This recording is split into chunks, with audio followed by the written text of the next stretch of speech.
गांव में तो सब जगह अकाल की परिस्थिति हो गई है। लगता नहीं कि अब इस गांव में ज्यादा दिन रुकना उचित होगा। काम के लिए बाहर गांव तो जाना ही पड़ेगा। भूषण काम की तलाश में दूसरे गांव की ओर निकल पड़ता है। चलते चलते वह विजयपुर गांव में आ जाता है। वहां उसका रहने का कोई ठिकाना नहीं था और उसके पास कोई काम भी नहीं था।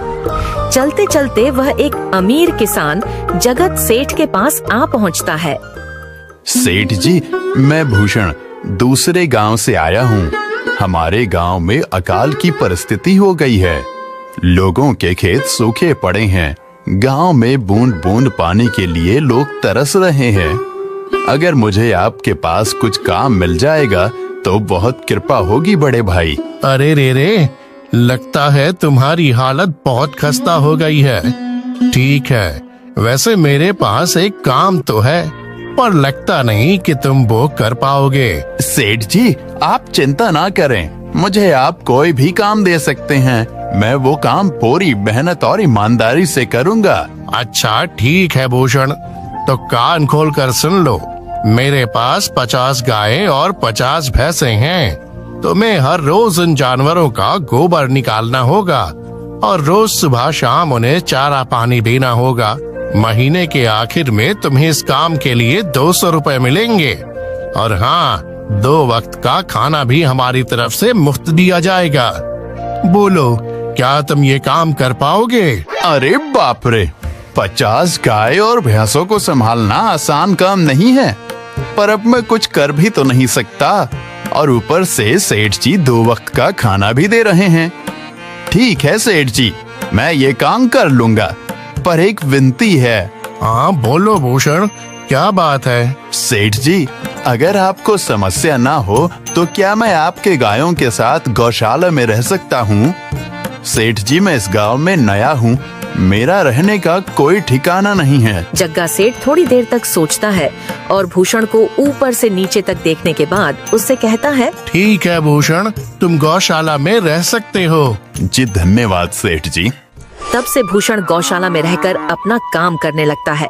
वह रोज जल्दी उठकर गाय और भैंसों का गोबर निकालता, उन्हें चारा डालता और समय पर पानी भी पिलाता था। हर रोज भूषण अपना काम ईमानदारी और पूरी मेहनत से करता था। जगत सेठ को भी भूषण का काम बहुत पसंद आने लगा, क्योंकि वह अपना काम सफाई से करता था। एक दिन जगत सेठ भूषण को बुलाकर उससे बोलता है, भूषण, मुझे तुम्हारा काम बहुत पसंद आया है। तुम गाय और भैंसों का अच्छा ख्याल रख रहे हो, इसलिए दूध की गुणवत्ता भी बढ़ गई है और गायें पहले से ज्यादा दूध भी दे रही हैं। इसलिए मैं आज से तुम्हारी तनख्वाह बढ़ाकर पूरे 400 रुपए कर रहा हूँ। आपका बहुत बहुत धन्यवाद सेठ जी। कुछ दिन ऐसे ही बीतने लगते हैं। भूषण जगत सेठ के पास बहुत मेहनत और ईमानदारी से काम करता है। धीरे धीरे भूषण के पास अच्छा खासा रुपया जमा हो जाता है, जिससे वह अपने लिए छोटा सा रहने लायक एक कुटिया बनवा लेता है। उस गौशाला में सोकर तो नाक से गोबर की गंध अभी भी नहीं जा रही। अब आखिरकार मुझे अपने घर में चैन से सोने को तो मिलेगा। तब से भूषण जगत सेठ के पास गौशाला में काम करने आता और 2 वक्त का खाना खाकर अपने घर सोने के लिए चला जाता था। कई साल ऐसे ही बीत जाते हैं। भूषण की मेहनत के कारण उसके पास अच्छा खासा रुपया जमा हो जाता है। एक दिन भूषण जगत सेठ से बोलता है, सेठ जी, आजकल गांव में चोरी की समस्या बहुत बढ़ गई है और मेरे पास कुछ रुपए भी जमा हैं जो मैंने अपने घर में रखे हुए हैं, पर मुझे उन पैसों की चोरी की चिंता हो रही है। आपको तो पता है कि मैं दिन भर आपके पास ही काम करता हूँ और सिर्फ रात में ही घर सोने जाता हूँ, इसलिए मुझे रोज उन पैसों की चोरी की चिंता सताती है। हाँ भूषण, तुम बात तो बिल्कुल सही कह रहे हो। आए दिन गांव में नए नए चोरी के किस्से सामने आ रहे हैं और दिन भर तो तुम्हारा घर खाली ही रहता है, तो चोरी होने की संभावना तो जरूर है। जगत सेठ थोड़ी देर सोचता है और फिर भूषण से कहता है, देखो भूषण, ऐसे समय में तो गांव में एक ही जगह है जहां पर तुम्हारा धन सुरक्षित रह सकता है, और वो है जमींदार का घर। क्या जमींदार का घर? हाँ भूषण, इस गांव के जमींदार बहुत ईमानदार और दयालु हैं। ऐसा मैंने कुछ लोगों से सुना है और उनके घर पर बहुत सारे पहरेदार भी हैं, तो चोरी होने की संभावना बहुत कम है।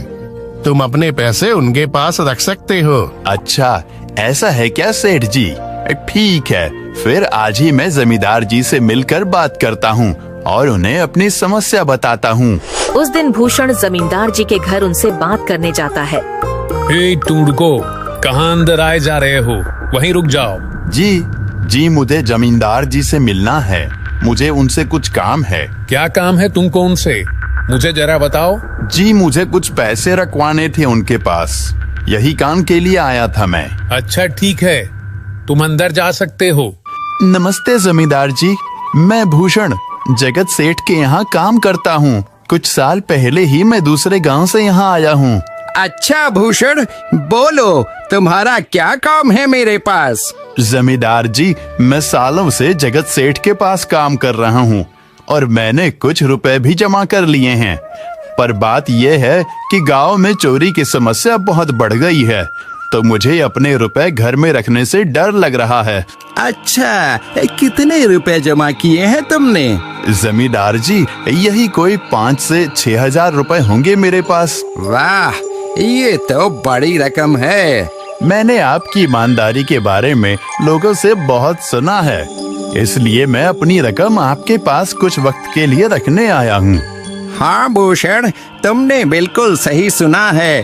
तुम्हारी रकम मेरे पास पूरी तरह से सुरक्षित रहेगी। तुम अब चिंता ही छोड़ दो, मैं सब देख लूंगा। भूषण अपने पैसों की थैली जमींदार को दे देता है। ये पूरे 5,800 रुपए हैं, आप गिनकर देख लीजिए। गिनने की क्या जरूरत है? तुम तो जगत सेठ के आदमी हो, मुझे तुम पर पूरा विश्वास है। जमींदार जी, आपका बहुत बहुत धन्यवाद। अब मुझे चोरों का कोई डर नहीं है, क्योंकि मेरे पैसे सुरक्षित हाथों में हैं। अरे भूषण, कोई बात नहीं, धन्यवाद तो मुझे बोलना चाहिए, जो तुम मेरे पास आए अपने रुपए रखने के लिए। भूषण अपने पैसे जमींदार को देकर अपने घर चला जाता है। हाँ भूषण, तुम्हारे पैसे मेरे हाथों में ही अच्छे लगते हैं। ऐसे ही भूषण ईमानदारी और मेहनत से जगत सेठ के यहाँ काम कर रहा था।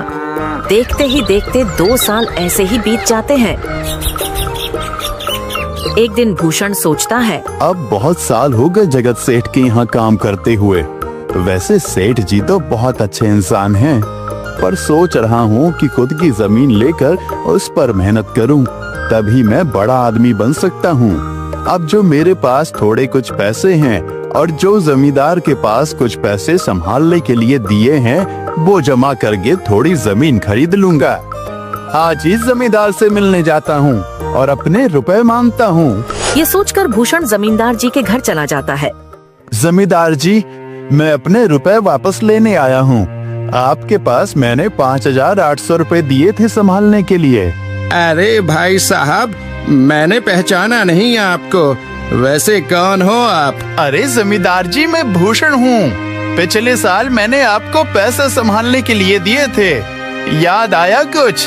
अरे भाई साहब, मेरे पास कितने सारे लोग आते जाते हैं पैसे रखने के लिए, और सभी के साथ मेरा अच्छा व्यवहार होता है। वैसे आपके पास कोई कागजात हैं क्या? क्योंकि मैं हर व्यक्ति से कागज पर ही व्यवहार करता हूँ।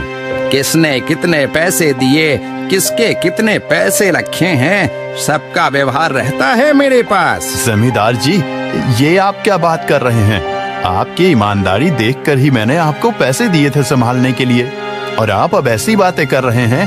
कृपया करके मेरे पैसे मुझे वापस कीजिए। हाँ भूषण, मैं ईमानदारी से ही काम करता हूँ, इसलिए तो तुमसे मैं डॉक्यूमेंट्स मांग रहा हूँ। क्या तुम्हें पता नहीं, जब तुम किसी से पैसों का व्यवहार करते हो तो तुम्हें स्टाम्प पेपर पर लिख कर देना पड़ता है। तुम किसी से भी पूछ सकते हो। नहीं जमींदार जी, मैं आपके पैर पड़ता हूँ, कृपया करके मेरे रुपए मुझे दे दीजिए। बड़ी मेहनत से मैंने वो पैसे जमा किए थे, मुझ पर ऐसा अन्याय ना करें। अरे क्या ये झूठ मूठ का रोना धोना लगाया है? लगता है तुम ढोंगी हो और मेरी ईमानदारी और भोलेपन का फायदा उठाकर मुझसे ये रुपए लेने आए हो। रुक, तुझे अभी सबक सिखाता हूँ। जमींदार अपने आदमियों को बुलाकर भूषण की पिटाई करने को कहता है। इसे तब तक मारो जब तक ये बेहोश ना हो जाए। इस 2 कौड़ी के आदमी ने मेरी ईमानदारी पर सवाल उठाया है, इसे छोड़ना मत। जमींदार के आदमी भूषण को डंडे से खूब मारते हैं। फिर भूषण दुखी होकर अपने घर चला जाता है। भूषण के शरीर पर घाव के निशान स्पष्ट दिखाई दे रहे थे। 2 दिन से भूषण घाव के दर्द के कारण जगत सेठ के घर काम के लिए नहीं जा पाता है। इसलिए अगले दिन जगत सेठ भूषण के पास आ जाते हैं। वह देखते हैं कि भूषण खाट पर सो रहा है और वह बड़ा ही चिंता में नजर आ रहा है। भूषण भाई, तुम 2 दिन काम पर नहीं आए, क्या हुआ भाई? तबीयत ठीक है ना तुम्हारी? कुछ समस्या है क्या? अरे सेठ जी, आप खुद यहाँ आए हो।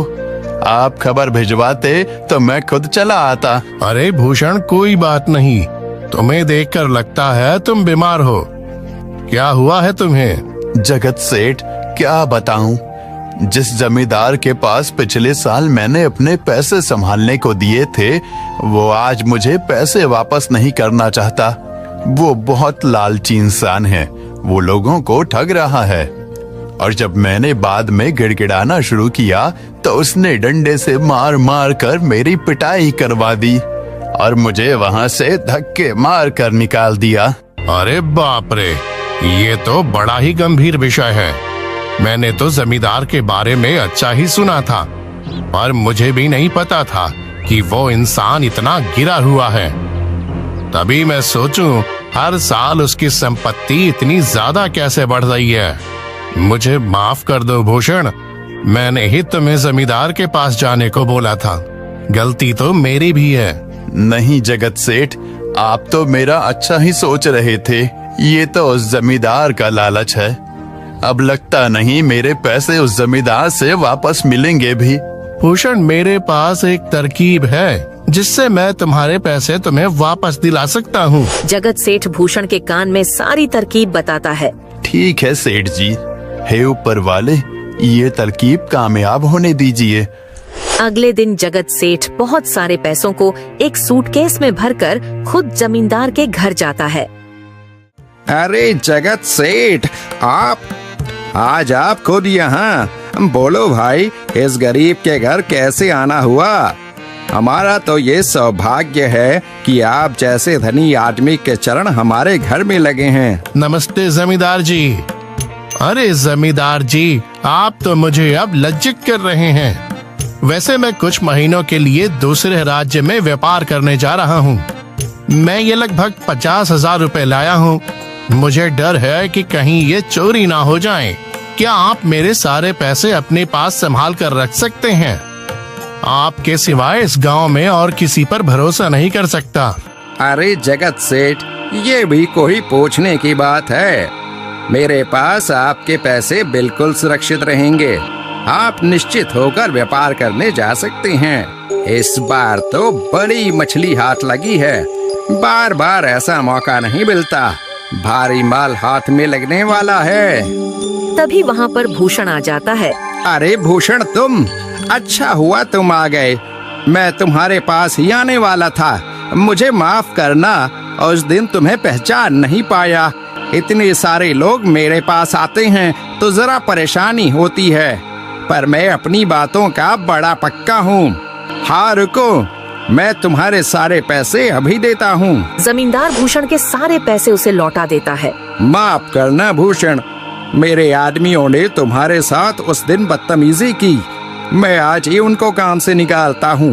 भूषण बिना कुछ बोले वहाँ से चला जाता है। अरे क्या बात है जमींदार जी, आप तो अपने बातों के बहुत पक्के हैं। तो ठीक है, मैं अपने सारे पैसे आपके पास रख सकता हूँ। जगत सेठ इतना बोल ही रहा था कि तभी वहाँ जगत सेठ का नौकर आ जाता है। मालिक, अब आपको बाहर के राज्य में जाने की कोई जरूरत नहीं है। अभी अभी व्यापारियों का संदेश आया है और उसने कहा कि वो खुद हमारे गांव आ रहे हैं। अरे ये तो बहुत बढ़िया बात हुई। अब मुझे इतनी दूर नहीं जाना पड़ेगा। सुन रहे हो जमींदार जी, व्यापारी यहाँ आ रहे हैं। अब मुझे नहीं लगता कि ये पैसे आपके पास रखने का कोई मतलब होगा। चलो, आपका बहुत बहुत धन्यवाद। आपने इतनी ईमानदारी दिखाई मुझे। हाँ, पर अगली बार जरूर आपके पास ही आऊंगा। ऐसा बोलकर जगत सेठ और उसका नौकर वहाँ से अपने पैसे लेकर चले जाते हैं। धत तेरी की, ये क्या हो गया? ये 50,000 तो चले गए और जो भूषण के 5,800 रुपए हड़प लिए थे वो भी चले गए।